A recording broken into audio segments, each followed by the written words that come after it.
Et je me demande toujours comment font les autres quand je vois que leurs enfants, Arthur me dit un tel il a ça. Je suis là mais comment ils font? Parce que nous, on fait quand même un peu attention, on n'arrive pas à faire tout ça et pourtant il a quand même 4 000 €. Moi je sais pas, ça dépend des mois. Ouais. Mais par contre quand je gagne très bien, l'année dernière, il y avait des frais à faire sur la voiture. C'est moi qui les ai payés.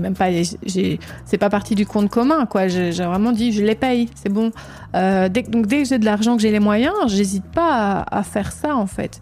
Et ici, pour la voiture, je m'étais dit, est-ce que je ferais pas moi-même un truc ou un leasing où je rembourse X par mois? Mais j'avais un peu peur de me retrouver avec ce remboursement récurrent alors que j'en ai déjà. Et pour moi, je m'étais dit, en 2025, mi-2025, ça devrait le faire. Mais là, c'est trop tôt. Exécuté par qui? Fabrice Florent. Bonsoir, bonjour, bon après-midi à toutes et à tous et bienvenue dans ce nouvel épisode d'Histoire d'argent. Chaque mardi et chaque vendredi à partir de 6h du matin, on discute avec mes invités de leur rapport à l'argent. Comment le perçoivent-ils? Comment ils le gagnent? Comment ils le dépensent? Comment ils l'appréhendent tout simplement? Alors je suis Fabrice Florent et mon métier c'est de faire parler les gens.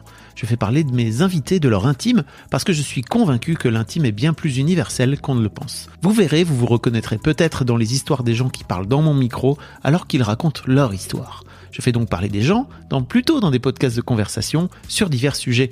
Des pères de paternité, des mères de maternité, des célébrités de leur parcours vers le succès, des hommes de masculinité et aussi, bien sûr, des gens de leur rapport à l'argent. Je fais aussi un talk show avec ma partenaire Mimi Hegel qui s'appelle le Fab et Mimi Show.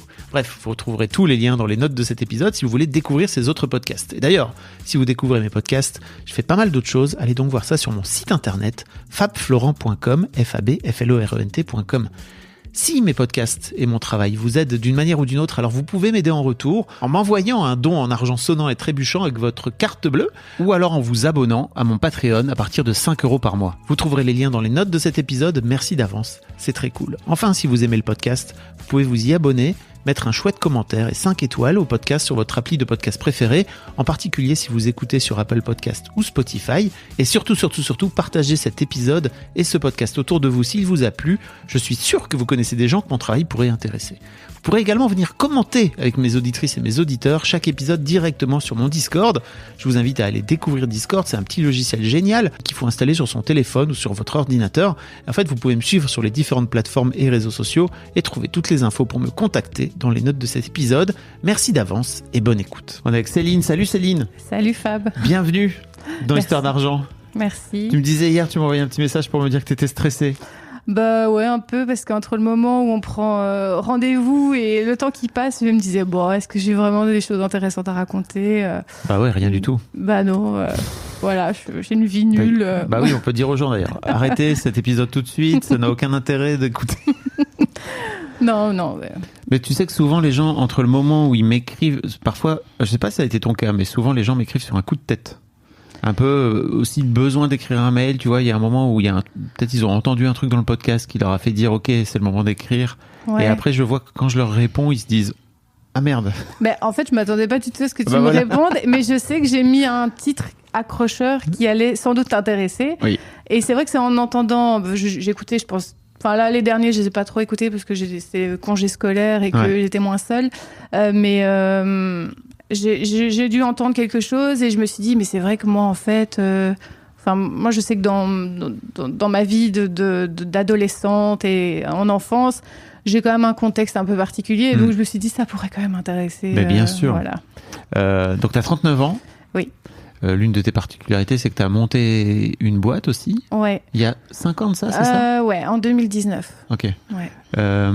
Et que le truc sur lequel tu m'as eu, en tout cas sur ton titre, c'était le divorce de tes parents a duré 10 ans parce qu'en fait, ils savaient pas se mettre d'accord sur l'argent. Ouais. Toute mon enfance, ça a été que des histoires d'argent entre mes parents et moi, la petite balle de ping-pong là, qu'on envoie d'un côté et de l'autre, tout le temps en permanence, pour faire le messager, pour dire... pour réclamer de l'argent. Ah, pour réclamer de l'argent. Ouais. Et donc, tu disais, je me suis donc construite sur l'idée que j'avais une valeur financière à leurs yeux, quoi. Mm-hmm. Ouais, parce que j'ai eu des fois où, par exemple, ma mère me disait, ton père n'a pas payé, donc je peux pas te garder ce week-end, tu t'arranges, tu vas chez lui. Et mon père me disait, Avec quel âge? Ils ont divorcé quand j'avais 8 ans, donc je sais pas trop, mais 10, 11 ans, quelque chose comme ça. Donc 10, 11 ans, il fallait que tu appelles ton père pour dire est-ce que je peux venir ce week-end, quoi. Et là-dedans aussi, ce qui a été dur, c'est que mon père a refait sa vie avec une autre femme et il a eu 3 enfants. Et c'est vrai que c'était difficile de trouver sa place, même si mon père, je sais qu'il m'aimait très fort et tout ça, mais c'est vrai que toujours débarquer comme ça dans une famille qui se reconstruit. Ouais. Moi, j'étais toute seule, j'étais fille unique.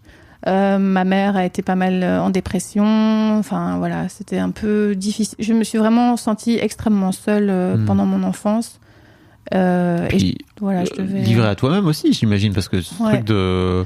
Appelle ton père parce qu'il m'a pas payé. Clairement, en fait, j'ai été mature très vite. T'as pas eu le choix. Non, j'ai pas eu le choix. J'ai tout très vite fait plus que mon âge. Et ouais, c'était vraiment vraiment galère. Mais voilà, moi j'ai la capacité d'avoir un cerveau qui oublie très vite, enfin qui passe à autre chose pour se mettre en sécurité, quoi. Après, je pense que c'est pas forcément une bonne chose parce que parfois les choses reviennent à la surface. Oui, on appelle ça un peu du déni. Hein, voilà. Et j'avoue que depuis que j'approche comme ça des 40 ans, je reviens pas mal sur des histoires du passé. Par exemple, j'ai souvent plus été du côté de mon père que de ma mère. Et maintenant, je comprends vachement ma mère, en fait. J'ai vraiment... je me dis que c'était vraiment pas facile pour elle et que mon père était peut-être quand même un peu un salaud. mais même si j'ai beaucoup d'amour pour mon père, mais c'est vrai que... Tu peux avoir de l'amour et venir dire aussi, t'as pu être un salaud avec maman. Quoi. Et en fait, ce qu'il y a, c'est que mon père, c'était quelqu'un qui me disait « je t'aime » et pas ma mère. Et donc, enfin, ma mère m'aimait, mais elle était moins dans la démonstration. Et donc, j'avais peut-être plus d'amour, enfin, voilà, j'étais plus proche, voilà, c'est ça. Et mon père, j'étais peut-être plus proche de lui que de ma mère. Et donc, pour moi, c'était presque genre, j'étais du côté de mon père. Enfin, même si c'est pas vraiment comme ça, mais voilà, j'avais peut-être plus tendance à être de son côté ou à le défendre. Et ma mère, a quand même eu pas mal de problèmes. Elle enchaînait des mecs et des gars bizarres. Et donc, moi, voilà, ça me saoulait un peu d'être avec elle. Ouais. Et aujourd'hui, t'as 3 enfants. Donc j'imagine que tu vois d'autant plus ce que c'est que d'être une maman, ce que c'est que de venir donner de l'amour, etc. Oui, quoi. Moi c'était clair depuis, je voulais être maman, je me suis jamais dit non, parce que mes parents n'ont pas été top. Non, je voulais justement faire l'inverse de ce que mes parents avaient pu faire. Après, il n'y avait jamais de maltraitance ou quoi, c'est vraiment juste... En fait, mes parents, c'était 2 ados, quoi, qui étaient peut-être pas forcément prêts à avoir un enfant à 2 et ils ont dû faire avec, quoi. Mais je sais que j'étais voulue et qu'ils m'aimaient, mais voilà, j'étais peut-être pas... T'étais voulu et ils t'aimaient, mais en même temps, ils étaient pas tout à fait prêts à t'avoir. Ouais, c'est ça, mais ils étaient... Ouais, mais tu sais, parfois, il y a des gens, ils font un enfant, puis après, ils se disent, c'est peut-être un peu galère quand même, quoi. Après ou peut-être pendant, en tout cas c'était pas forcément le bon moment, quoi. Ouais, puis je pense surtout que mes parents se sont mis ensemble, ils auraient pas dû se mettre ensemble. Ça a pas, leur mariage n'a pas duré 10 ans, ça a duré une petite dizaine d'années, mais avec des hauts et des bas tout le temps, quoi. Donc Et donc t'as la sensation aujourd'hui, j'imagine peut-être en écoutant Histoire d'argent, etc., que cette situation-là, t'as pas mal défini ta relation à l'argent. Ouais. Alors moi, l'argent, c'est vraiment quelque chose que j'aime pas. Après, je suis pas du genre à dire... En fait, je gagne pas non plus super bien ma vie. Donc... pas beaucoup d'argent. Oui, pardon, excuse-moi, je me dis, il faut pas que je fasse l'erreur. mais tu sais, c'est pas non plus... T'es pas à l'école, hein, mais... Non, je gagne pas énormément d'argent et donc je me dis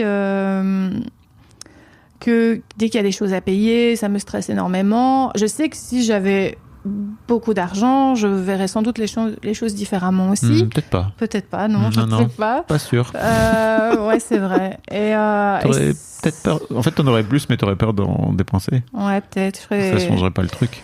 Ouais. Après, quand j'en ai, j'ai tendance à le dépenser. Ouais, c'est ce que tu disais dans le mail. Ouais, j'arrive pas à... Ryan Reynolds here for, I guess, my 100th Mint commercial. No, don't. I mean, honestly, when I started this, I thought I only have to do like 4 of these. I mean, it's unlimited premium wireless for $15 a month. How are there still people paying 2 or 3 times that much? I'm sorry, I shouldn't be victim blaming here. Give it a try at mintmobile.com/switch. Whenever you're ready. $45 upfront payment equivalent to $15 per month. New customers on first 3-month plan only. Taxes and fees extra. Speed slower above 40 gigabytes. See details. J'arrive pas vraiment à le garder. Bah ouais. Ouais. Après, c'est peut-être parce que justement, j'ai tellement de choses où je me restreins que dès que j'en ai, je me dis je vais enfin pouvoir prendre ça. Ou tu vois, parce que comme. Ou alors t'as peur d'en garder. Ouais, peut-être. Ouais, oui. Et j'ai tendance à vouloir faire plaisir à mes enfants. Après, je dis quand même doucement, quand même, les gars, je dois quand même garder des sous. Enfin, parce que comme je suis indépendante, je sais jamais ce qu'il y aura les mois suivants. Ouais. Donc, je dois quand même garder un peu. Mais voilà. Après, l'argent a une valeur pour moi. C'est un chiffre, en fait. C'est-à-dire, par exemple, quand j'ai du cash, je le dépense encore plus facilement. C'est comme si c'était un bonus, en fait. Tu vois, comme si c'était des petits bouts de papier comme ça que je peux dépenser, mais tu vois pas le solde de ton compte en banque qui s'en va, en fait, tu vois. Et ça, j'ai déjà remarqué qu'avec l'argent liquide, comme ça, c'est encore pire, quoi. C'est genre, on se fait plaisir avec cette enveloppe, quoi. Ah ouais. Ouais. En fait, parce que si je reviens à la première question, qu'est-ce que tu projettes sur l'argent ? Parce que tu m'as dit que t'aimais pas ça. Moi, c'est stress. Ah ouais. Je vois un courrier qui arrive avec une facture, j'ai tendance à mettre sur le côté, je l'ouvre pas tout de suite. Ah ouais. Ouais. Tu t'es un peu mise dans la merde avec des trucs comme ça, non ? Ouais, bah après je finis quand même par l'ouvrir, mais souvent, ou alors genre il y a un rappel et je me dis, je vais peut-être l'ouvrir. Ouais, non, ça me stresse pour toi ? Ouais, énormément de stress. Et j'ai de la chance d'avoir un mari derrière pour tout ce qui est commun. Voilà, tous ces trucs-là. Genre, on a reçu le revenu cadastral ici de notre maison. C'est le revenu foncier, enfin c'est l'impôt foncier, c'est ça un peu de la maison, quoi. Okay. Voilà. Donc on a reçu 700 €, un truc comme ça.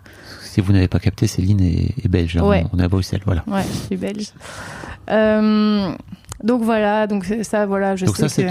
c'est ton mec qui gère tous les aspects... Après, il est pas non plus... On a tendance à laisser traîner des factures parce que, voilà, on n'a pas d'endroit précis pour les factures. Donc c'est quand on fait un peu de tri, on fait « Ah, oui, la facture, il faut payer ». On est un peu rock'n'roll pour ça. Okay. Mais, ouais, alors ouais, ça te stresse ? Facture, ça me stresse, les C'est-à-dire factures. que tu vois, c'est bizarre parce que t'es censé... Enfin, pour toi, l'argent, c'est du stress, je comprends. Et en fait, tu reçois une facture...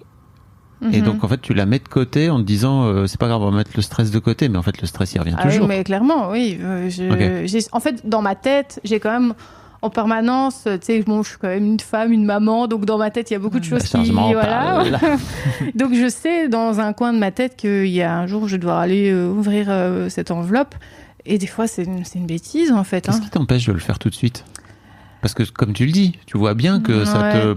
En fait, plutôt que de t'emmerder pendant 30 secondes, le temps de l'ouvrir, peut-être après 5 minutes, le temps de payer, là, j'imagine, ça doit traîner dans un coin de ta tête tout le temps. Après, des fois, je le fais pas non plus des mois après. Je le fais des fois 2-3 jours après, mais c'est beaucoup quand même. Ouais, en fait, je crois que j'ai pas envie de voir le montant et de me dire j'ai encore ce montant-là qui va partir, en fait, c'est ça.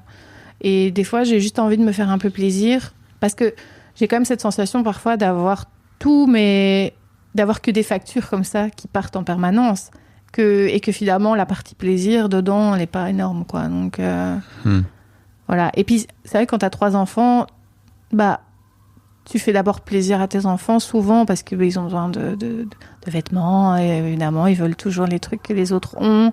Et j'ai tendance quand même à souvent dire oui. Après il y a quand même je leur donne aussi de l'argent de poche. Et donc si ils ont quel âge ? Alors, j'ai 2 ados de 15 et 13. Ah ouais. Ils peuvent commencer à gérer leur argent. Voilà, mon fils de 15 ans a commencé à travailler ici dans un magasin, dans un Intermarché. Il y a la police. Ouais. Bonjour. Et ok, donc ton fils travaille ? Ouais, il a déjà travaillé 2 fois ici, donc ça, je suis fière de lui. Et il l'a fait parce que il en avait envie ou parce que tu l'as un peu poussé ? J'ai pas du tout poussé. Okay. Moi-même, j'ai jamais travaillé avant un certain âge. Je travaillais genre en été quand j'avais, je crois, je devais bien avoir 18 ans. Là, en fait, son meilleur ami, sa maman travaille dans un Intermarché près de chez nous. Et donc, il avait la possibilité d'aller travailler. Donc, il a dit, mais viens travailler. Donc, on a fait les démarches auprès de l'agence d'intérim et tout ça. Et donc, il a commencé comme ça. Et parce qu'il en avait envie. Ouais, il en avait envie. Okay. Puis il sait bien aussi que nous, on n'est pas non plus des super riches et que on peut pas tout acheter. J'achète vraiment les vêtements, tout ça. Après, si pour moi, il a 3 pantalons et qu'il en a un 4e, je vais lui dire, je pense qu'avec 3, t'as assez. Oui. Si tu veux ton 4e, tu te l'achètes tout seul. Tout à fait. Voilà. Donc ça, pour ça, c'est assez... Parce qu'avant, j'avais tendance à sortir le portefeuille. À un moment, j'ai dit, les gars, c'est plus possible, en fait. On va pas s'en sortir. Et donc surtout à 15 ans où il peut commencer à l'étaffer un peu, de comprendre un petit peu la différence entre ces mamans qui casquent et ok, en fait, à un moment donné, il faut que je sorte moi des sous, quoi. Voilà. Et d'ailleurs, mon fils est très dépensier, mais j'ai une fille de 13 ans qui, elle, est beaucoup plus économe. Genre, elle a pas mal d'argent elle le met dans un espèce de portefeuille qui est tout gonflé, tellement il y a des billets dedans.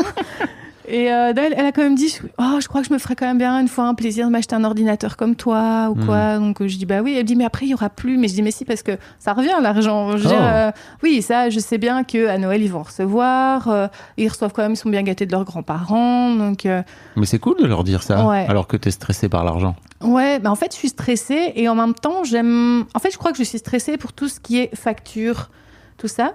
Mais quand il y a de l'argent, c'est vrai que j'aime faire plaisir. J'ai été à 2 jours parce que j'ai une autre fille de 5 ans, enfin qui va avoir 5 ans. Et donc, on a été faire un peu de shopping. Et voilà, elle m'a dit, elle m'a dit, j'aime bien ça. J'ai dit, oui, prenez, ça me fait plaisir. Et là, j'ai payé en liquide. Donc, c'était plus facile. Donc voilà. Mais, c'est intéressant le fait de payer en liquide. En fait, c'est marrant parce que je trouve que c'est marrant que tu dises que c'est plus simple pour toi de payer en liquide que de payer en carte, parce que pour beaucoup de gens, le liquide, en fait, c'est un truc que tu as dans la main et que tu lâches de ce fait-là, que tu n'as plus après dans la main, alors que ta carte bleue, en fait, c'est un peu de l'argent invisible, quoi. Ouais, je sais, mais je sais pas. C'est comme un bonus. Je sais pas l'expliquer. Ça vient d'où ? T'as eu, je sais pas, ton père, ta mère qui avait à un moment donné du cash et qui... Non, j'ai pas l'impression, pas plus que ça. Mais je crois que c'est parce que ça n'apparaît pas quelque part sur... c'est pas quand tu te connectes à ton téléphone, tu vois combien t'as sur ton compte. Ici, c'est de l'argent qui vole un peu, quoi. Tu vois, il appartient un peu à personne, il est là. Si, il t'appartient. Oui, mais je sais pas. Je vois vraiment, c'est un peu comme un bonus, quoi. Alors que je pourrais en fait très bien prendre cet argent liquide et le mettre sur mon compte et mettre un peu plus, voir ce chiffre qui augmente sur mon compte alors qu'il est souvent très bas. Donc je sais pas. Je repensais à ça l'autre fois. Je me disais vraiment que ça n'a pas la même valeur encore que sur le compte. Voilà. D'où ça devient cette idée de... En fait, si j'ai de l'argent, c'est du stress. Parce que ce que j'entends aussi, c'est que si tu as de l'argent, c'est du stress. C'est-à-dire que peut-être, si tu en as de trop, il y a un truc qui fait que tu vas le perdre. Enfin, d'où ça devient ce stress à ce moment-là ? Alors, comme je suis indépendante, quand j'ai de l'argent... Donc là, j'ai eu un gros paiement de 18 000 €. Bravo. Pour un contrat. Et... je savais déjà très bien que je devais donc garder une partie. En fait, généralement, je divise en 4 la somme. Donc, je mets une partie pour la TVA, même s'il y a beaucoup plus. Mais comme ça, s'il y a un autre moment où j'ai besoin de plus, je pouvais chercher dans cette partie-là. Tu veux dire que tu ponctionnes plus que ce que tu devrais payer à ce moment-là, ok. Surtout qu'après, j'ai des dépenses. Donc, finalement, la TVA... Elle se réduit. Oui, elle vient se compenser. Maintenant, pour les gens qui ne l'ont pas, en gros, quand vous achetez des trucs, ça vous enlève, ça vous met du crédit de TVA, et quand vous récupérez des factures, ça vient ponctuer. Moi, j'ai pas mal de fournisseurs étrangers, donc je récupère pas spécialement la TVA comme ça. Donc voilà, mais tous les achats belges, en tout cas, je récupère.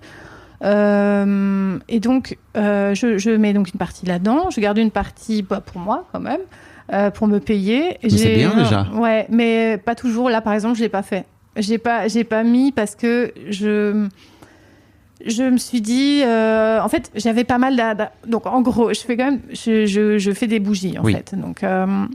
depuis longtemps, j'en vends dans plein de magasins et tout ça. Et là, c'était donc une entreprise c'est McKinsey qui m'a commandé des box pour la fin d'année. Voilà, 450 box. Waouh. Ouais, beaucoup de travail. Et donc, forcément, dedans, il y a une bougie, il y a un spray d'ambiance comme ça et un petit truc qu'on peut mettre dans la voiture pour que ça sente bon. Donc, j'ai calculé d'abord tous mes prix, savoir combien ça allait me coûter, où j'allais les commander. Et donc, ça, évidemment, j'ai eu 18 000 €, mais là-dedans, il y en a quand même pas mal. Il y a bien, je crois, 6 000 € qui est parti de matière. Voilà, de matière. Donc ça, je devais bien le garder. Et donc, voilà, donc je garde pour tous les achats. Donc, il te reste 12 000 à la fin ? Ouais. À peu près ? Ouais, plus la TVA en moins. Oui. Et ouais, donc pour le moment, j'ai laissé sur mon compte. Je me suis quand même versé 1 000 €. Mais je sais qu'en même temps, j'ai des magasins qui refont des achats, donc j'ai encore de l'argent qui tombe. Hein. Mais parce que je me suis dit, je préfère aussi utiliser directement cet argent-là pour refaire mes commandes, parce que j'ai un gros marché de Noël de 3 semaines. En fait, c'est ma période de l'année. Là, maintenant, moi, c'est là où je fais vraiment les 3 mois ici, je fais un gros chiffre d'affaires. Donc, je dois m'organiser. Donc, je m'étais dit, je vais pas me le verser tout de suite. Je vais d'abord l'utiliser pour refaire d'autres commandes. Mais donc, c'est un stress, quoi. C'est tout le temps dans ma tête. Ok, je fais quoi avec cet argent ? Ok, donc je vais le laisser là. Ça, je veux le faire passer par là. Et, oh là là. Bon, voilà. Ouais. Mais en tout cas, je fais souvent cette règle de 4 où j'ai plusieurs comptes liés à mon compte en banque et je dispatche comme ça. Ouais, parce que c'est bien géré. Ouais, mais en fait, je le fais mais ça fait pas longtemps que je le fais parce que j'ai fait des erreurs dans le passé où j'avais pas gardé assez de TVA, ou en fait, c'est dur parce que, par exemple, quand tu achètes de la cire, t'en as peut-être pour 2 000 €, donc tu dois quand même avoir pas mal de commandes pour lâcher ces 2 000 €. Mais il y a aussi les pots. C'est aussi en fait, c'est toujours des gros montants, mais toi, tu reçois plein de petits montants à chaque fois, donc tu dois attendre un certain temps. Donc, voilà, il faut toujours. Ça m'est déjà arrivé de devoir commander des trucs et j'ai plus de sous, quoi. Donc, alors à ce moment, mais ce qui est bien quand t'es indépendant, c'est que tu sais toujours aller chercher l'argent. Donc, généralement, je fais un petit code promo ou un truc comme ça et l'argent revient. Donc, ok, donc il y a un truc assez positif derrière tout ça. Ouais, et puis bon, j'ai énormément de positifs. Les gens m'envoient des gentils messages. J'ai vraiment derrière ma marque quelque chose de super chouette. Je mettrai un lien pour les gens qui veulent aller découvrir. C'est gentil. C'est Youku, c'est ça ? Youku, ouais. Et ouais, donc c'est vraiment... j'adore ce côté... je suis assez proche des gens.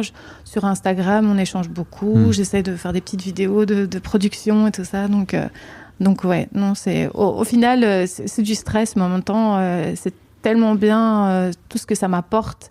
Et que ma marque marche aussi bien. Je suis dans pas mal de boutiques aussi. Et c'est vrai, parfois, je parle à des gens, puis ils me disent « Ah, tu fais quoi ?» Je fais « Ah, je fais des bougies. » En fait, je peux pas du genre à dire « Ah, je fais des bougies. » Enfin, je sais pas que je suis gênée, mais en fait, j'ai toujours l'impression que les gens vont s'imaginer que je suis dans ma cuisine en train de faire des bougies un peu en mode je m'amuse. Mais en fait, j'ai vraiment mon atelier et tout. Et donc, parfois, d'en parler comme ça, c'est un peu... je me valorise jamais, en fait, déjà. Donc, oui, c'est ce que j'allais te dire. Jamais. Et donc, des fois, je parle et puis...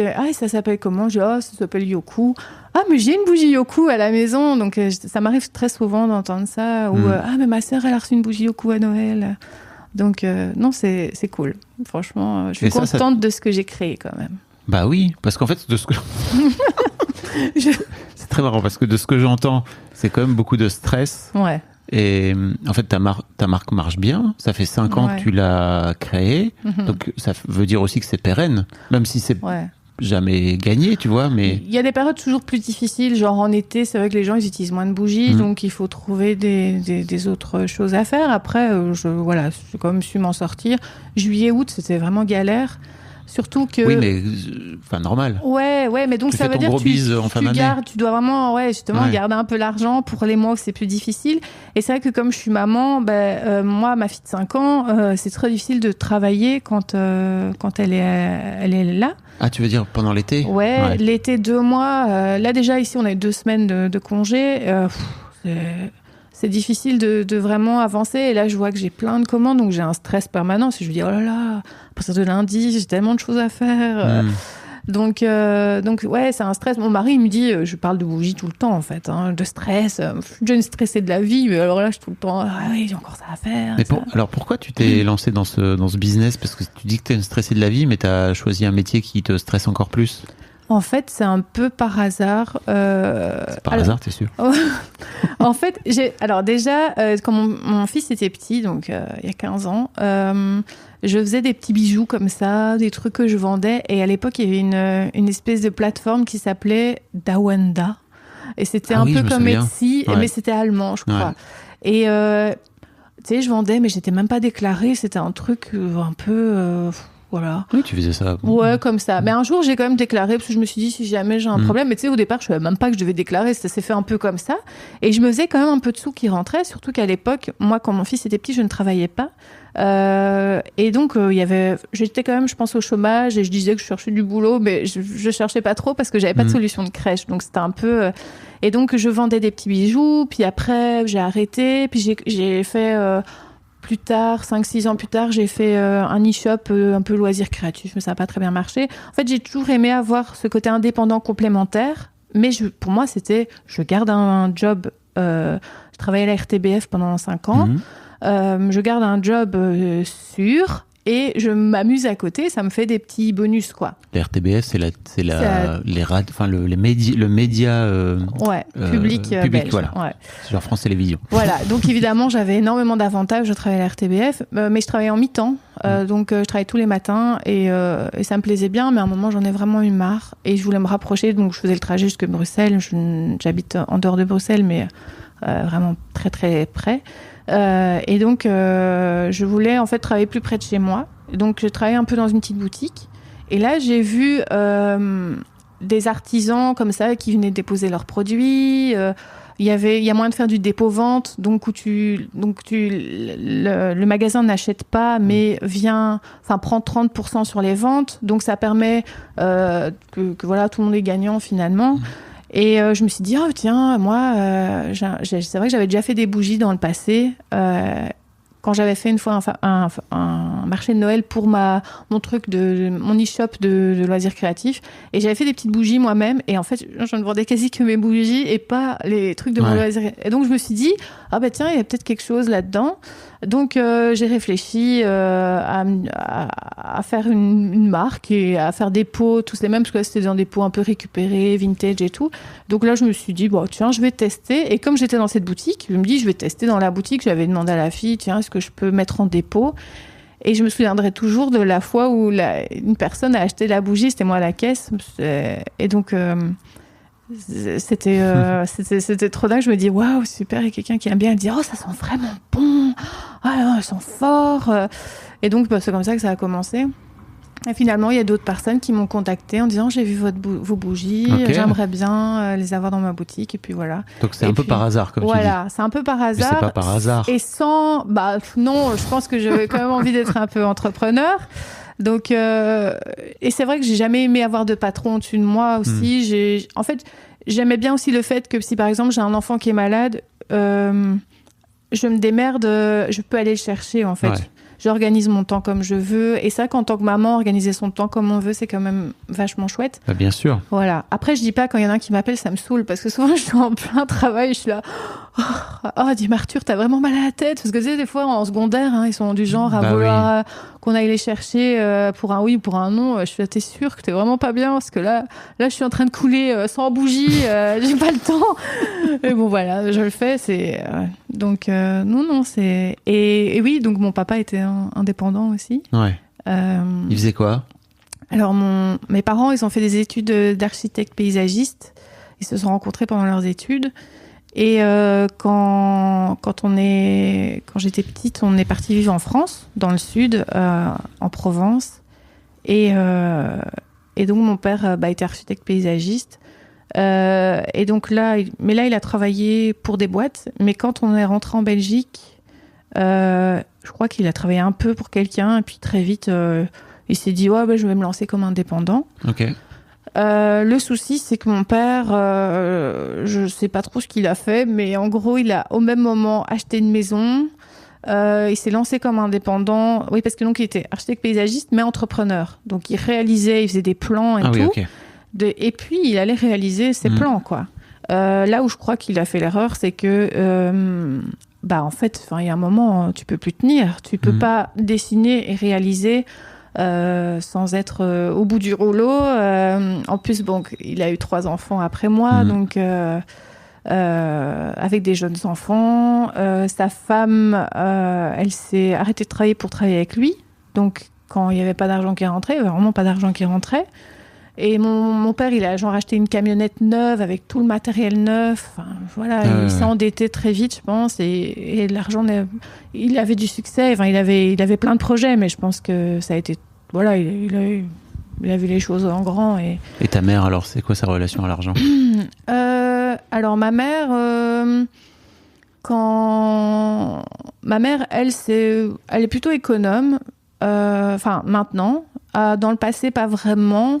Mais bon, en même temps, elle a un peu galéré parce que donc on est rentré de Belgique. Ouais, du Sud. Ouais, du Sud. Donc, il faudrait déjà que j'explique le divorce de mes parents dans le sens où, en fait, mon père a trompé ma mère. Donc,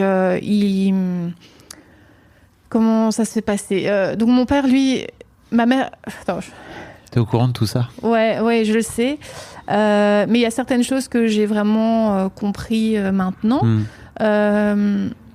Donc, on était dans le sud tous les 3. Mon père travaillait à Marseille. Donc, moi, j'habitais à Lourmarin. C'est un petit village dans le Vaucluse, super mignon. Et mon père, tous les jours, faisait le trajet jusque Marseille. Il y en avait pour plus d'1 heure. Et il revenait très tard. Donc, moi, je dormais déjà. Il venait me faire mon petit bisou. Et voilà. Donc, j'étais quand même plus avec ma mère. Et le week-end, je rattrapais un peu le temps avec mon père. Ma mère, je pense, se sentait quand même fort seule. Mais voilà, elle avait un job de géomètre vraiment tout près. Moi, j'ai vraiment une enfance parfaite dans ce petit village vraiment génial. Enfin, c'était très beau, c'était super. Et donc, ma mère, donc un jour, mon père dit à ma mère, j'ai envie de rentrer en Belgique. Donc, je devais avoir 7-8 ans.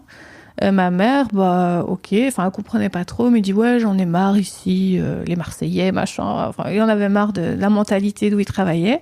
Et donc, il voulait rentrer en Belgique. En plus, il avait déjà fait pas mal d'allers-retours parce que mon grand-père était mourant. Ok. Et je pense que donc à ce moment-là, pendant ses allers-retours, donc c'est à ce moment-là qu'il a rencontré quelqu'un. Et ma mère m'a dit, elle m'a expliqué plus tard, elle m'a dit oui, qu'il lui avait dit, il y a la sœur de Philippe, donc un de leurs meilleurs amis, qui est là, elle est au camping ici, c'est marrant, tout ça. Et donc, ok, chouette. Et donc, ma mère, un jour, veut joindre mon père. Donc, il n'y avait pas de portable à l'époque. Donc, elle téléphone chez un ami chez qui mon père passait avant de remonter il remonte en Belgique ce jour-là. Elle avait besoin d'infos par rapport au déménagement. Et là, il dit, il n'est pas chez moi. Et là, ma mère, je sais pas, tout de suite, elle a une illumination. Elle a fait le lien avec cette fille. Et elle s'est dit, il y a un truc. Et donc, elle a été au camping et tout. Et elle a surpris mon père avec elle, quoi.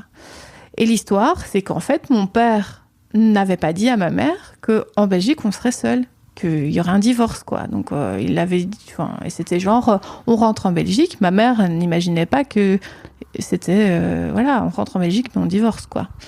Donc, donc ma mère en dépression, vraiment, c'est dur à encaisser. Moi, je crois que je m'en rendais pas trop compte parce que j'étais plus dans la tristesse de quitter tous mes copains. J'ai des photos où je fête mon anniversaire au mois d'octobre parce que je crois qu'on est rentré au mois de novembre et où là, je tire la tronche sur toutes les photos. J'ai vraiment pas envie de partir. On arrive en Belgique en plein mois de novembre, le pire mois, je pense. Oui, c'est le mois le plus joyeux. Dans la rentrée des classes, il y a eu la rentrée des classes depuis 2 mois. J'arrive, je suis un peu considérée comme une Française alors que je suis belge. Et quand j'étais en France, j'étais considérée comme une Belge. Oui. Donc, je n'ai jamais eu vraiment... Le concept de l'expatrié, quoi. Voilà. Donc, j'arrive, j'ai un accent... Moi, j'ai appris à parler en Provence. Donc, j'ai un accent hyper... Bonsoir. Voilà. C'est Marcel Le Pagnol. Voilà, une jupe qui tourne bien, tout le temps. Donc évidemment tout le monde rigole, je suis l'attraction, j'étais dans une toute petite école, ici j'arrive dans une école où il y a 3-4 classes par année, là c'était CE1, CE2 ensemble, tout ça, donc... Et je dis 70, alors que là on dit 70. Voilà, tout ça, 90, 90. Donc voilà, enfin, c'est déjà pas facile. Ma mère en dépression. Mon père refait sa vie avec quelqu'un. Je le vois plus vraiment. Enfin, je le vois un week-end sur 2, quoi. Je dois accepter cette nouvelle femme.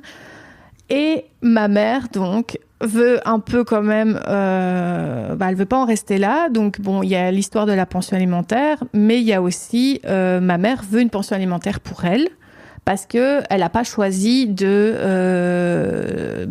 comme ça, toute seule, du jour au lendemain. Et oui, voilà. C'est le concept. Oui, mais alors, en fait, elle veut qu'il y ait un huissier qui vienne constater l'adultère. Donc ça, elle m'en a parlé il n'y a pas longtemps. Okay. Donc, en fait, l'histoire, elle dit, je pense pas que ça se fait encore. Je ne sais pas. Mais donc, l'histoire, c'est que il y a quelqu'un qui sonne, l'huissier sonne très tôt à l'appartement où mon père vivait chez cette femme-là. Et il vient constater que, parce que mon père avait dit genre qu'il était en colocation, mais c'était pas vrai. Et donc, il vient voir le lit très tôt le matin, si les 2 places sont chaudes. Le lit dans la chambre d'amis était toujours fait, donc voilà. Et donc, grâce à ça, au tribunal, elle a pu dire que, qu'il l'avait trompée. Qu'il y avait faute, quoi. Voilà, et que donc elle demandait 2 pensions, quoi. Ok. To everyone else, this is a task, but to you, this is opportunity. Switch to Boost Mobile and get the Coach Prime Moto G5G for $29.99 at boostmobile.com. The Boost Mobile network, together with our roaming partners, covers 99% of the U.S. population. Moto G5G for $29.99 when you switch with a new Unlimited Plus or Unlimited Premium plan activation. Online only. Taxes extra. All prices, fees, features, functionality, and offers are subject to change without notice. Visit boostmobile.com for details. Ryan Reynolds here from Mint Mobile. With the price of just about everything going up during inflation, we thought we'd bring our prices down.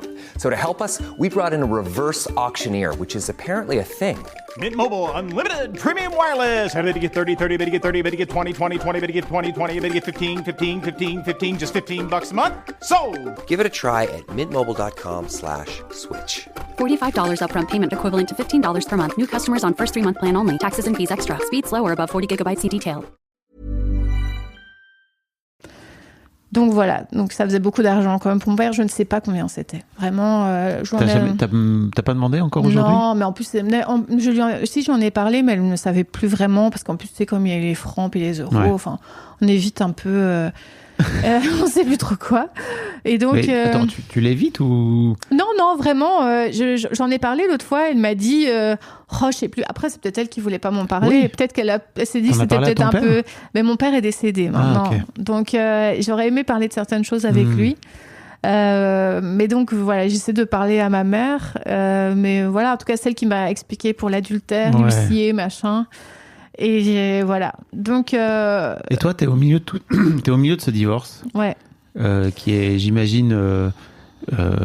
qui ne marche, enfin qui n'aboutit pas en fait, c'est ça, parce que j'imagine que ton père se dit non, finalement moi j'ai pas envie. En fait, finalement, quand même, ma mère m'a dit que quand même après 1 an, ça a été mis comme ça, le divorce a quand même été déclaré, sauf que mon père, en fait lui, il y a plein de fois où il payait pas parce que il n'avait pas envie, enfin il disait non, désolé. Donc en fait pendant 10 ans, c'était ma mère contactait son avocat.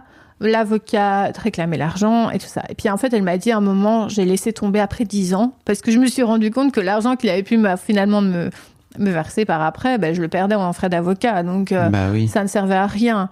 Et puis surtout, à un moment, ma mère s'est mise en couple avec quelqu'un, elle a été vivre chez lui, elle avait acheté un appartement, donc elle avait quand même le loyer de cet appart. Et puis toi, t'es grande là, t'avais 18, c'est ça, non 18-19 En fait, moi, déjà, j'ai rencontré mon mari à 17 ans. Okay. Donc, ça fait 22 ans qu'on est ensemble. Bravo.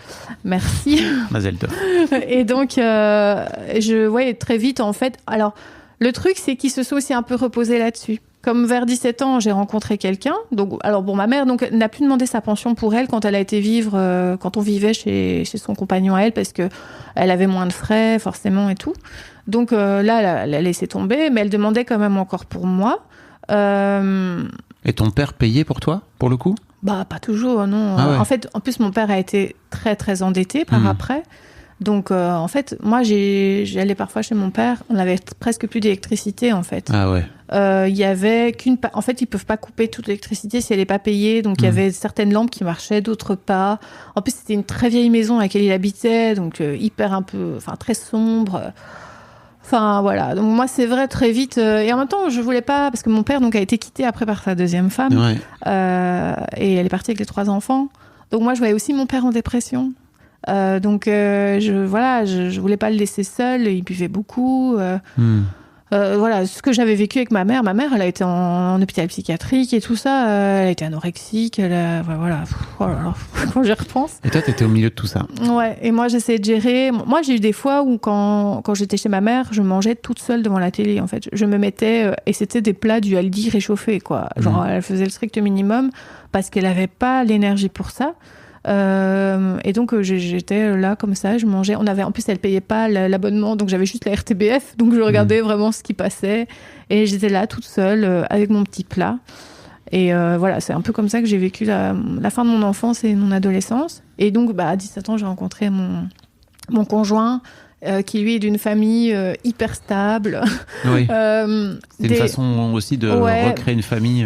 En tout cas, c'était pas spécialement voulu. Oui. Et lui, d'ailleurs, quand il m'a rencontré, que je lui ai parlé de tous mes problèmes, il m'a déjà dit waouh, enfin moi, genre il avait jamais entendu des trucs comme ça. Et lui, c'est dans une famille toute calme, où rien ne se passe de particulier.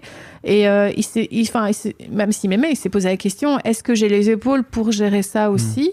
Et puis voilà, après 2 semaines, il m'a dit que. Oh, 2 semaines, le mec. Ouais, non, enfin, non, on se voyait et tout, mais il m'a vraiment dit que. Il m'a vraiment déclaré son amour et me dire qu'il serait là pour moi. Et vraiment, heureusement que je l'avais, ça m'a énormément aidé pour la suite. Même si j'avais déjà 17 ans, hein, mais parce que je vivais quand même encore chez mes parents. Bah, t'avais déjà 17 ans, t'avais que 17 ans, c'est-à-dire que t'es encore jeune à 17 ans. Hein.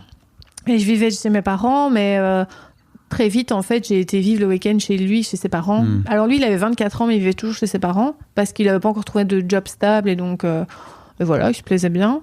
Et mes beaux-parents, c'est mes seconds parents, en fait. C'est vraiment... ils ont une stabilité... Ils m'ont toujours traité comme leur fille. Voilà. Ici, ils ont perdu leur deuxième fils, qui a donc il y a 3-4 ans maintenant, donc à l'âge de 45 ans. Ouais. Donc, ils ont encore, je pense, doublement... on est vraiment leurs 2 enfants, presque, hein, en fait. Donc, on a vraiment une relation. Ici, on a été 1 semaine dans les Vosges avec eux. Et donc, voilà. Donc, c'est vrai que moi, je passe vraiment d'une famille totalement capoute. Je sais pas quoi dire. Mais... Et lui, une famille très stable. 2 profs qui ont toujours économisé pour leurs enfants. Ma belle-mère, elle achète en brocante, en seconde main, elle récupère. Ils sont hyper économes. Quand on a acheté notre maison, ils nous ont aidés. Donc clairement, là maintenant, on a de la chance de les avoir. Alors, tu vois, tu me disais que le divorce t'a fait grandir en te disant que tu avais une valeur financière. Qu'est-ce que ça veut dire pour toi ? Bah parce que en fait il y avait des fois où quand ma mère me disait désolée je peux pas te garder, je te garde pas ce week-end parce que ton père me doit une pension alimentaire et c'est pour lui faire comprendre que voilà il faut qu'il me paye. Bah moi c'était sa pension alimentaire à elle ou non là je crois que c'était la sienne, la mienne pardon. Ok. Ou les deux en fait je sais même pas mais en gros elle avait pas d'argent quoi. L'argent de mon père n'arrivait pas et je peux comprendre hein, à la base il devait quand même c'est le but quoi. Oui c'est sûr. Donc là, on se retrouvait. Ok, bon papa, maman veut pas que je reste chez elle ce week-end. Est-ce que je peux venir chez toi ? Ah oui, mais ma puce, c'est pas possible. Hein, je peux pas te prendre ce week-end. Ok, donc là, 10-11 ans quoi. Ouais, vraiment. Donc finalement, je sais plus comment ils s'arrangeaient. Enfin, ma mère disait ok, alors tu restes. Hein. Trop contente. Voilà, et puis non, c'était vraiment... L'argent est vraiment au centre de... c'était moi qui réclamais l'argent, en fait. Évidemment, elle lui téléphonait, mais... Alors, c'était toi qui le réclamais ? En fait, ma mère, je pense, appelait mon père. Mon père voyait que c'était ma mère, il décrochait pas, donc elle n'arrivait jamais à lui dire les trucs. Et puis, moi, alors, c'était moi qui devais dire, voilà. Le simple fait que tu dises, en fait, comme t'as pas payé, il faut que je vienne, c'est déjà, ça te met au milieu. Ouais. Donc aujourd'hui, pour toi, c'est du stress, l'argent. Je pense que ça m'a un peu... c'était pas une bonne entrée dans la vie, tout ce qui est... T'as ça, ce que j'entends aussi, c'est l'endettement de ton père suite à la création de sa boîte, où j'ai l'impression qu'il a voulu faire plein de choses. Ouais. Donc forcément, ça vient amener des histoires qui sont pas simples, quoi. Ouais. Et en plus, de ce que j'entends, c'est que ta boîte, elle fonctionne. Ouais, elle fonctionne. Non, mais Après, je pense que parfois, je gère pas très bien dans le sens où je propose trop de produits. Et parfois, j'ai des choses que j'ai plus en stock et qu'on me commande. Et donc, je me sens forcée de recommander à ce moment-là ces trucs-là. Alors que j'aurais pu dire qu'ils étaient plus de stock et que je les remettais après. Donc ça, je me suis déjà dit, j'ai des efforts à faire. Mais ça, c'est normal. Enfin, pour moi, ça fait partie du job de commerçant, quoi. Ouais, c'est ça. Puis on apprend, en fait. On fait des erreurs et on apprend. Pour moi, c'est vraiment... Tu apprends. J'apprends. Et non, vraiment. Et pour moi, c'est 2025, parce que j'ai fait un petit prêt de 10 000 euros il y a 2 ans pour quand même m'aider pour l'achat et tout, que je termine ici début d'année 2025. Donc, j'ai déjà plus ça à payer. Et donc, ça va me faire du bien de me dire que j'ai plus ces trucs-là récurrents qui partent. Comment tu pourrais faire diminuer le stress par rapport à ta boîte ? Parce que moi, ce que j'entends, c'est que ta boîte marche, c'est que certes, tu as des périodes plus creuses, mais bon, ça fait aussi partie du business. C'est-à-dire qu'une fois que là, ça fait 5 ans, tu sais que tu l'as dit, ton business, il arrive en fin d'année. Ouais. Bon, forcément, il y aura des gens qui achèteront moins. Peut-être que tu peux faire en sorte de savoir, tu vois, maintenant, sans pour autant stresser pendant tout l'été. Ouais, je sais pas. En fait, je pense que je suis une stressée tout court. Tu crois ? Ouais, vraiment. Mais non, c'est pas... Enfin, en fait, quand tu dis ça, c'est terrible parce qu'il y a vraiment un côté... ça changera jamais. Ma fille est comme ça, hein. Ma deuxième, elle est stressée. Et à ton avis, ça lui vient d'où ? Je ne sais pas. Ah bah tiens. Ouais, franchement, non. Elle voit sa mère qui est stressée. Ouais. Non, après, je sais aussi très bien que, par exemple, je me suis déjà dit, ok, l'été, ça marche moins, mais en été, il y a des mariages.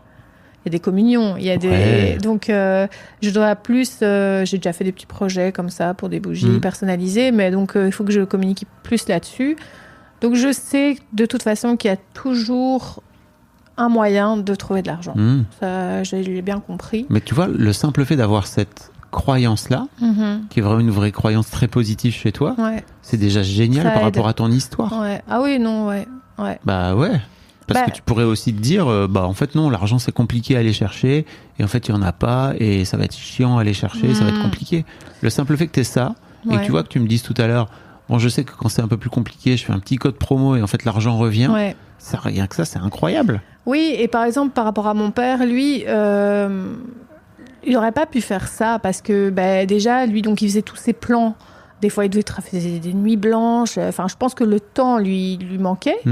Mais surtout, mon père, en fait, comme il faisait ses chantiers lui-même, il s'est retrouvé avec le dos complètement pété, avec des problèmes de santé très graves. Et donc, à un moment, en fait, je crois que c'est aussi ça qui a fait qu'il n'arrivait plus, parce qu'il ne savait plus gérer les chantiers. Moi, tant que je suis en bonne santé, des bougies, je peux toujours en faire, quoi. Et des fois, c'est vrai que je manque de temps.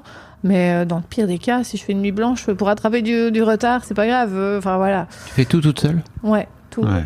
Ici, il y a juste pour le marché. Donc, j'ai un marché de Noël que j'avais déjà fait l'année dernière qui dure 3 semaines. Et c'est de 11h à 20h ou 22h. Donc là, je prends... En fait, l'année dernière, j'avais une amie indépendante qui me facturait, qui faisait avec moi. Mon mari était en burn-out à ce moment-là, donc il a fait une bonne partie pour moi. Et moi, j'ai très peu été... Parce que faut que je produise, forcément. Et ça, j'ai pas envie de... Si je dois déléguer, j'aime autant déléguer la vente, parce que je suis pas... En fait, les gens sont contents de me voir quand même. Bien donc sûr, ça, c'est super ce que chouette. dire. Les gens, il y a des gens, c'est fou en fait quand on est comme ça sur les réseaux et tout, quand ils nous voient, mais c'est comme, genre, oh, je suis trop contente de te rencontrer. Enfin, vraiment des trucs tellement gentils. J'étais là, c'est presque gênant en fait. J'étais, oui, enfin, je sais pas, c'est marrant quoi. Enfin, tu sais, vraiment, oh, ça me fait trop plaisir de te voir. Pourquoi c'est gênant ? Je sais pas expliquer. Moi, je suis plutôt timide de base. Et... T'es timide ou t'as du mal à recevoir ouais, peut-être. ce que les gens disent de je gentil pense. de toi? Ouais, ça, sûrement. Voir de l'amour. Ouais, non, ça, c'est vrai que j'ai un peu... ça me gêne un peu et en même temps, je reconnais que ça me fait du bien. Donc... ouais, ou des fois les gens disent je suis passée, mais c'était pas toi, c'était ton mari. Mais mon mari faisait ça très bien, franchement. Vous connaissez pas Yoku, mais venez sortir les bougies. Enfin voilà. Et donc, mais cette année, donc mon mari, il est plus en burn-out heureusement, mais donc je cherche de vendeuses pour faire, et moi je ferai aussi un peu.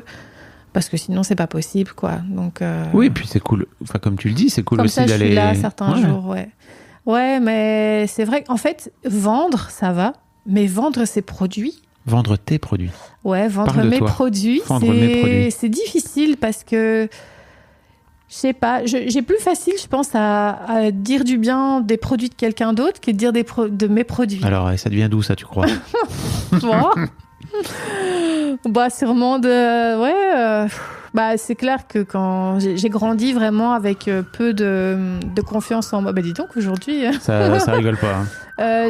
Mais ça c'est la police du désamour. C'est la police du désamour de toi. Ouais, voilà. Ouais, c'est ça. Mais non, t'as grandi dans un environnement où c'était dur de recevoir de l'amour, d'avoir de l'amour. Tu disais toi-même que ta mère te le disait pas beaucoup.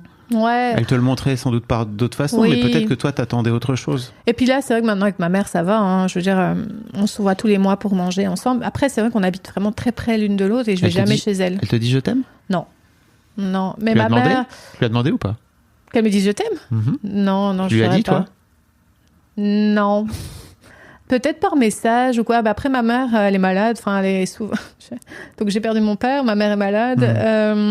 Elle a déjà fait genre 3-4 fois le même cancer. Okay. Et ici en novembre, elle a un nouveau rendez-vous parce que les marqueurs sont de nouveau mauvais. Donc, c'est vrai que c'est marrant de lui dire. Ouais, je me suis... en fait, ici, j'ai proposé à ma mère... Donc, en fait, en octobre l'année dernière, je suis partie toute seule en camping-car. Enfin, c'est pas un camping-car, c'était un fourgon, là, les camionnettes un peu aménagées. Là. Ouais, les vannes. Ouais, mais c'est le van, mais vraiment genre en camionnette, quoi, tu vois. Ouais, je vois bien.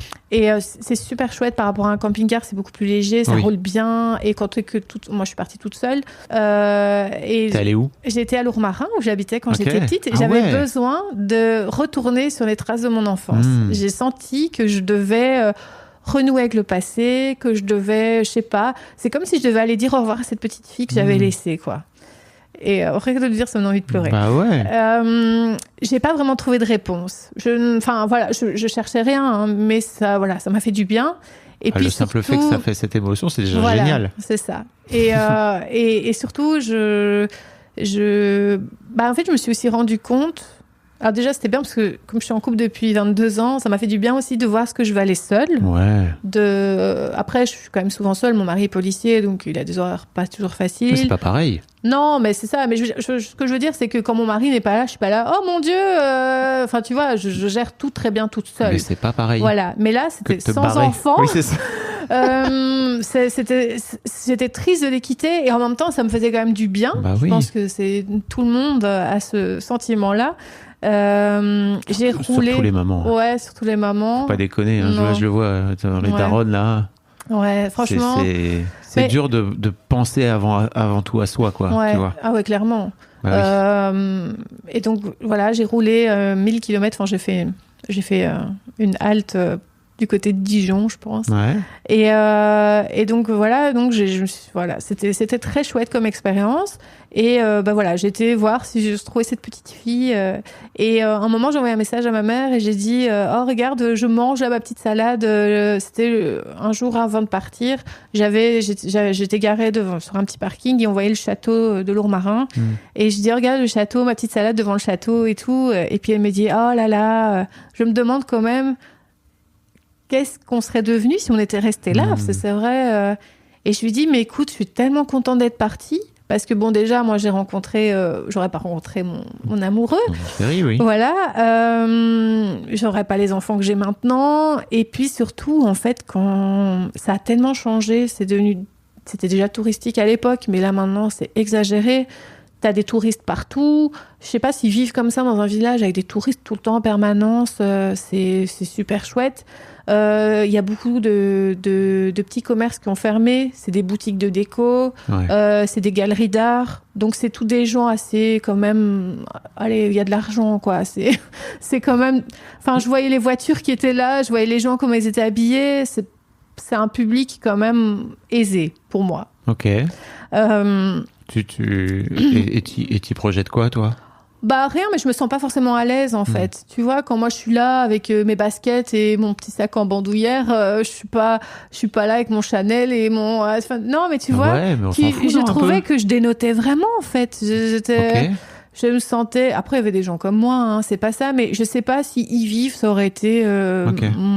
Voilà. Déjà à l'époque, je me souviens que je m'étais blessée. Et j'étais toute seule dans le village, parce que ça aussi, hein, j'allais toute seule dans le village avant mes 8 ans. Enfin, ça me semble fou. Allez, maintenant, on ne ferait plus jamais ça avec nos enfants. Mais je m'étais blessée, je saignais, et c'était des Anglais qui me donnaient des mouchoirs, parce qu'en fait, il y avait déjà plein de touristes. Il y avait plus de touristes que les habitants du village, quoi. Donc, je suis retournée là-bas, et ça m'a fait beaucoup de bien. Et donc, comme ma mère ne va pas bien, je lui ai dit, si au printemps, ça va, parce qu'on ne sait pas quel traitement elle va avoir. Elle veut plus faire de chimio, elle n'est plus vraiment opérable. Donc j'avoue que je ne sais pas trop ce qui va se passer. Je ne sais pas vraiment ce qu'elle a non plus. On attend de savoir quoi avec l'oncologue. Mais je lui ai dit, est-ce que ça te dirait que je reprenne un van et que... on y aille ensemble. On y aille ensemble.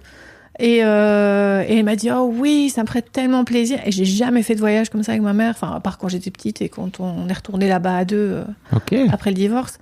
Et en fait, j'ai même dit, si tu veux, on peut demander à Tom. Donc Tom, c'est mon demi-frère, puisqu'il a eu un enfant après moi. Donc j'avais 17 ans quand il est né.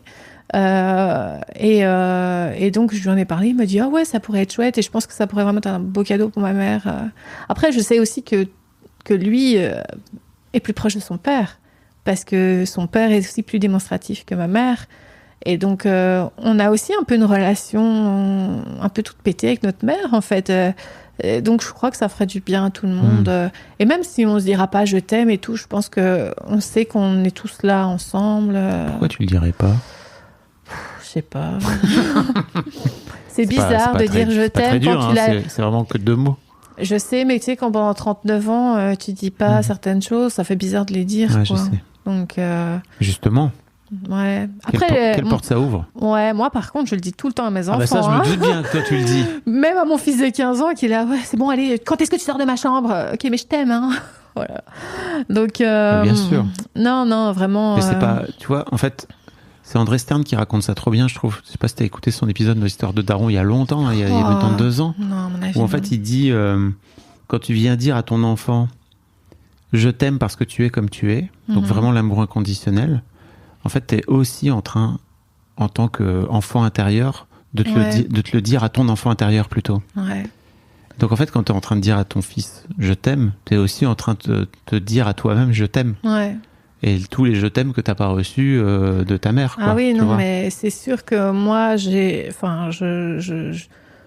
suis vraiment, je suis l'inverse de ce que ma mère a pu être, quoi. Donc voilà. Après, je suis pas non plus pot de colle et chiante. Hein. Ouais. Je suis pas dans l'excès. Mais tu vois, pour moi, ça, pour revenir à l'argent, en fait, c'est intéressant parce que ça revient aussi où, tu vois, tu racontes que t'achètes des trucs à tes enfants pour leur faire plaisir, que même parfois, peut-être ça peut te foutre un peu dans la merde, mais ou en tout cas que tu te prives peut-être par rapport à eux.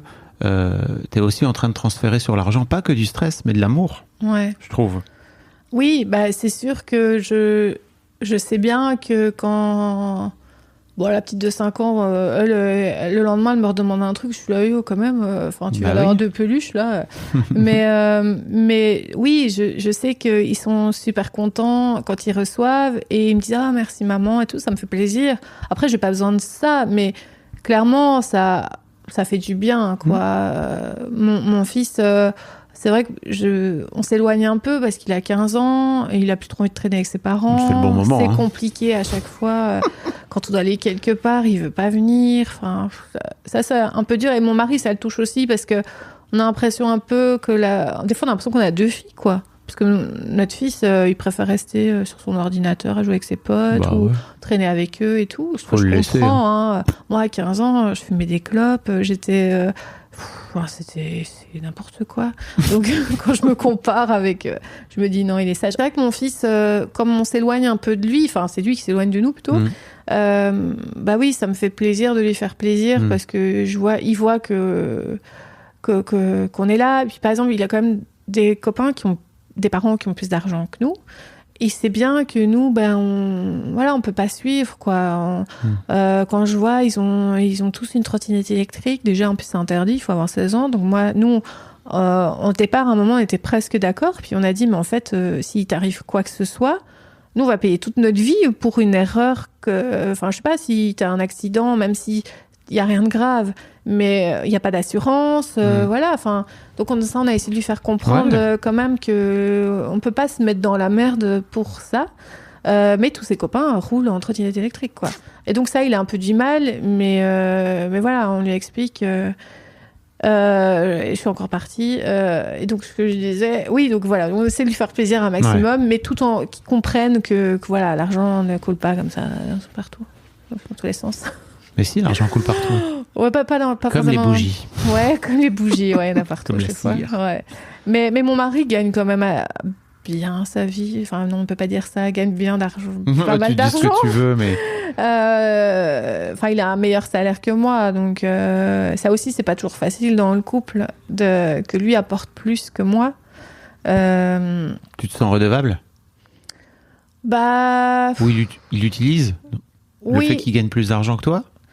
Parfois, par exemple, ici, on doit racheter une nouvelle voiture parce que donc, la semaine dernière, on était dans les Vosges et notre voiture nous a lâchés là-bas. Heureusement que mes beaux-parents étaient avec nous parce que on pouvait plus rouler avec, mais on devait rentrer en Belgique. Donc, mon mari a pris le train là-bas, il est rentré jusque chez nous, il a pris une auto de voiture, mais qui est une petite voiture, on ne sait pas tous se mettre dedans. Ouais. Il l'a donné, il est revenu, mes beaux-parents ont pris notre voiture, on a changé les voitures, on est rentré comme ça. Mais donc maintenant, on se retrouve... moi, j'ai plus de voiture.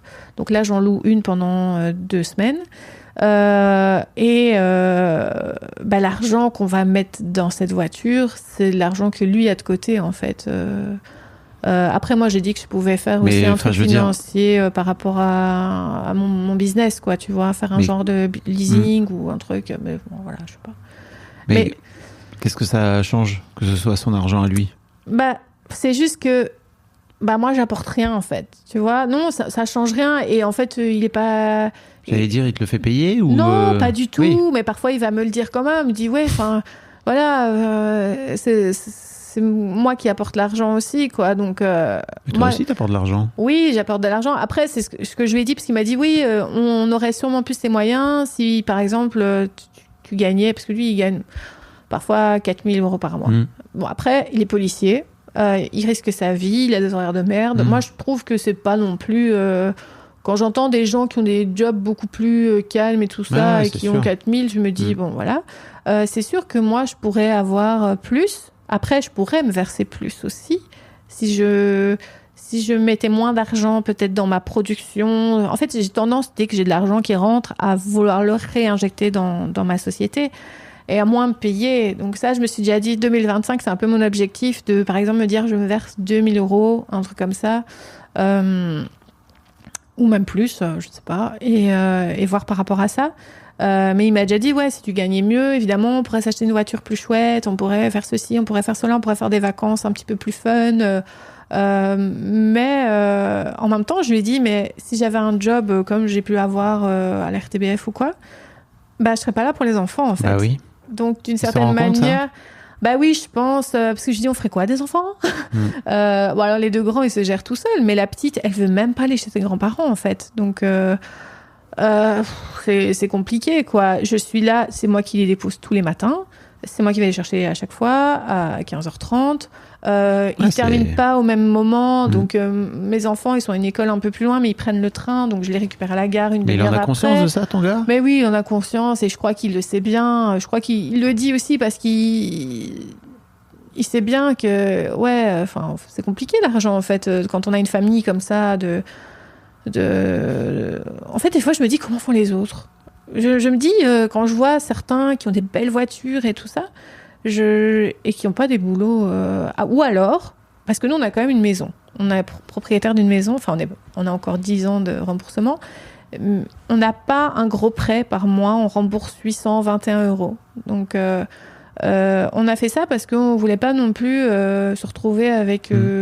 Mais l'air de rien, ça part très vite. Tout le reste, la nourriture, tout part très très vite. Et je me demande toujours comment font les autres quand je vois que leurs enfants... Arthur me dit, un tel, il a ça. Je suis là, mais comment ils font ? Parce que nous... on fait quand même un peu attention, on n'arrive pas à faire tout ça et pourtant il a quand même 4 000 €. Moi je sais pas, ça dépend des mois. Ouais. Mais par contre, quand je gagne très bien, l'année dernière il y avait des frais à faire sur la voiture, c'est moi qui les ai payés, c'est pas parti du compte commun, quoi. J'ai vraiment dit je les paye, c'est bon. Dès que j'ai de l'argent, que j'ai les moyens, j'hésite pas à faire ça en fait. Et ici, pour la voiture, je m'étais dit, est-ce que je ferais pas moi-même un truc ou un leasing où je rembourse X par mois ? Mais j'avais un peu peur de me retrouver avec ce remboursement récurrent alors que j'en ai déjà. Et pour moi, je m'étais dit, en 2025, mi-2025, ça devrait le faire. Mais là, c'est trop tôt. Donc, j'avais pas envie de rajouter ça en plus. Voilà. Donc, mais sinon, je pense qu'on gère bien. Et c'est moi qui... Avant, je me rendais compte qu'on pouvait avoir... pas mal d'argent qui partait dans la nourriture parce qu'on avait tendance, moi les courses ça me saoule, donc j'arrivais, je dis ok, autant de féculents, autant de légumes, autant de viande, et puis on composait un peu comme ça, mais l'air de rien des trucs qu'on jetait. Donc maintenant je fais des menus, j'essaye de pas dépasser 150 € par semaine. Bon là j'ai un peu lâché le truc parce que je suis tellement dans ma tête, tellement de choses justement avec mon business que le côté famille, je suis moins structurée, mais sinon, ça marchait plutôt bien de faire ça. Et on arrive... Parce que parfois, on est en négatif sur notre compte commun, quoi. Et là, au moins, on arrive à gérer. Non, mais je pense que des fois, oui, il le dit, mais en même temps, il est content. Et moi, en fait, mon atelier, il est à côté de ma maison, en fait, dans la maison à côté, qui était la maison de mon beau-frère, en fait, que mes beaux-parents qui sont de la maison encore à côté ont acheté. Donc je loue en fait tout le bas à mes beaux-parents. Donc c'est hyper pratique. Bah ouais. Mais tu vois, il y a plein de choses qui sont chouettes, hein. Et franchement, vu d'où tu viens, tu t'en sors bien. Oui, et je pense quand même que ma mère, quand elle me voit, elle est fière de moi. Quand elle voit quand même que ce que j'ai eu, par quoi je suis passée, et même... Tu penses, elle te l'a pas dit ? Non, elle me l'a pas dit, mais par exemple... quand elle s'est mise en couple avec quelqu'un qui l'a vécu et qui a eu un enfant, maintenant elle n'est plus avec cette personne, mais ils s'entendent très bien. Et j'ai eu des problèmes avec cette personne. En fait, c'est une relation bizarre. Donc moi j'habitais chez lui, mais souvent il me faisait comprendre que j'étais pas chez moi. Il avait 3 enfants, la plus jeune avait mon âge, plus ou moins, puis 2 plus grands, mais qui vivaient un moment plus là-bas. Donc elle était là 1 fois sur 2. Donc c'est vrai que dans cette partie de la maison, il y avait 3 chambres, j'étais souvent toute seule. Quand ils ont eu mon frère, quand j'avais 17 ans, il habitait dans une autre partie de la maison avec eux. Enfin, en fait, moi, c'était une espèce d'annexe sur le côté, donc j'étais relativement seule au bout de la maison. Et en fait, je sais pas, à un moment, il a plus voulu que je mange avec eux à table. Je ne sais pas pourquoi. Et j'ai dû manger dans ma chambre tous les jours toute seule. Ça, c'est revenu comme quand j'étais petite. Et donc, quand j'ai eu fini mes études, donc j'ai fait une école artistique juste ici à 5 minutes, parce que je voulais être architecte d'intérieur.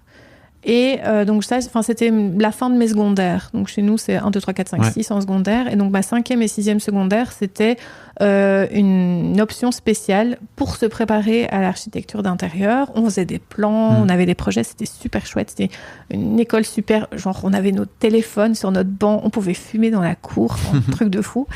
Et j'ai terminé ces études-là très très bien, avec une mention du jury. Enfin vraiment, on m'avait dit que j'étais vraiment faite pour ça. Et donc vraiment, super remise de diplôme. Et là, ma mère me dit désolée, hein, mais par contre, il veut plus que tu vives à la maison. Donc on va devoir te trouver un cote.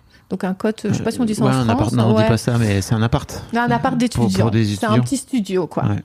Et donc, ok. Donc chouette, j'ai réussi. Puis baf, on me dit ça. Moi, ça m'arrangeait pas plus que ça parce que mon mari, il vivait aussi dans la même ville que moi, donc on se voyait comme ça tous les jours. Donc, ok. Ce qui avait été convenu, c'est qu'elle payait le loyer et mon père, à ce moment-là, me versait de l'argent pour la nourriture. Donc, je crois que le loyer, c'était 375 €. Et donc, voilà. Donc, je me suis retrouvée. Alors là aussi, oui, parce que j'ai décidé de ne pas être architecte d'intérieur. J'ai voulu faire la communication. Donc là, j'ai trouvé une école aussi à Bruxelles, plus dans le centre, près de la gare du Nord. Quartier un peu moins bien. Et donc, ma mère me cherche un appart là. Et je me retrouve à 2 pas de la rue Neuve. Donc, la rue Neuve, c'est vraiment la grosse rue commerçante. On visite en pleine journée et tout. Et puis, en fait, c'était très calme. Et puis, ma mère, elle me dit, je crois que la fille, là, elle se prostitue. Mais je dis, comment ça ? Elle fait, regarde, là, et tout. Puis là, le gars arrive, on visite l'appart. Il est très chouette. 20 mètres carrés, un peu rez-de-chaussée, comme ça. Et là, en fait, j'emménage et je me rends compte que je suis dans une rue où il y a que des prostituées qui font le trottoir, en fait. Donc, pendant 1 an et demi, j'ai vécu à côté d'un hôtel de passe, en fait.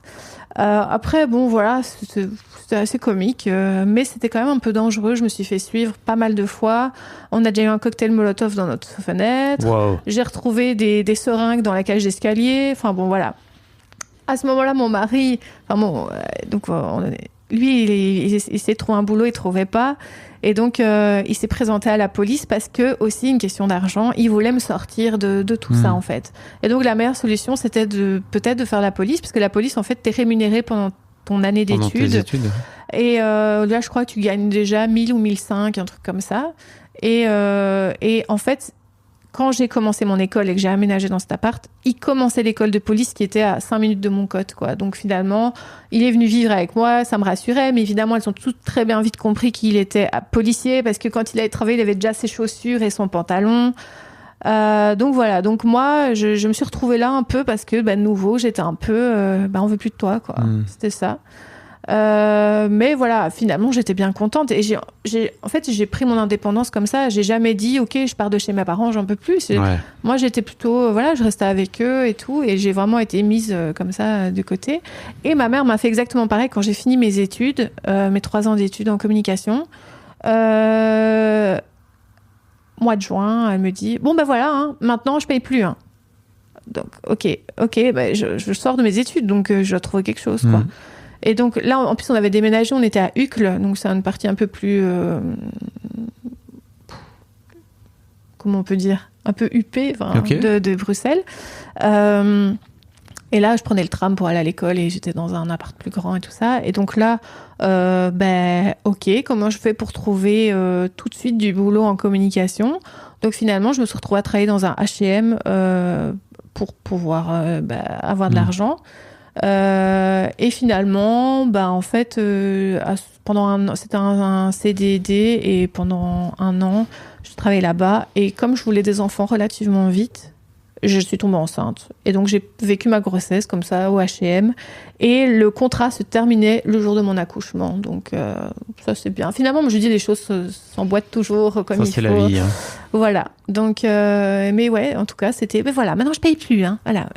Ok, je peux comprendre, mais enfin, quand même, je sais pas trouver un job en 2 secondes, quoi. Donc ça, c'était un peu... Après, je pense qu'elle le faisait aussi parce qu'elle savait qu'il y avait mon conjoint derrière et qu'il y avait de l'argent. Enfin, que lui, il avait un métier. Oui, mais c'est toujours mieux de poser la question. Ok, comment on s'arrange pour machin ? Parce que là, maintenant, ça y est, t'es autonome. Donc, comment on fait ? Ouais, mais c'est ça. Mais là, c'était vraiment... voilà, maintenant, je paye plus, quoi. Et et heureusement qu'il était là. Et donc, après, on a encore redéménagé. On est parti dans le Brabant wallon, là où j'habite. Et là, et puis voilà, on a eu nos enfants et tout ça, quoi. Bravo en tout cas, Céline. Ouais. Écoute, on fait avec. On fait avec. Je te souhaite le meilleur, vraiment. Merci beaucoup. Merci d'être venu raconter ton histoire. Merci beaucoup. Un grand merci à vous d'avoir écouté jusqu'au bout. Pensez à rejoindre le serveur Discord pour venir commenter avec le reste de ma commu. Je vous trouverai tous les liens dans les notes de cet épisode. Et si mon travail vous plaît, je vous rappelle que vous pouvez m'offrir en échange un peu de sérénité en vous abonnant à mon Patreon ou en m'envoyant de l'argent en vous munissant de votre CB. Vous trouverez tous les liens dans les notes de cet épisode également. Bonne fin de journée et j'espère à très bientôt pour un nouvel épisode de podcast. To everyone else, this is a desk. But to you, it's a launch pad. Your starting block.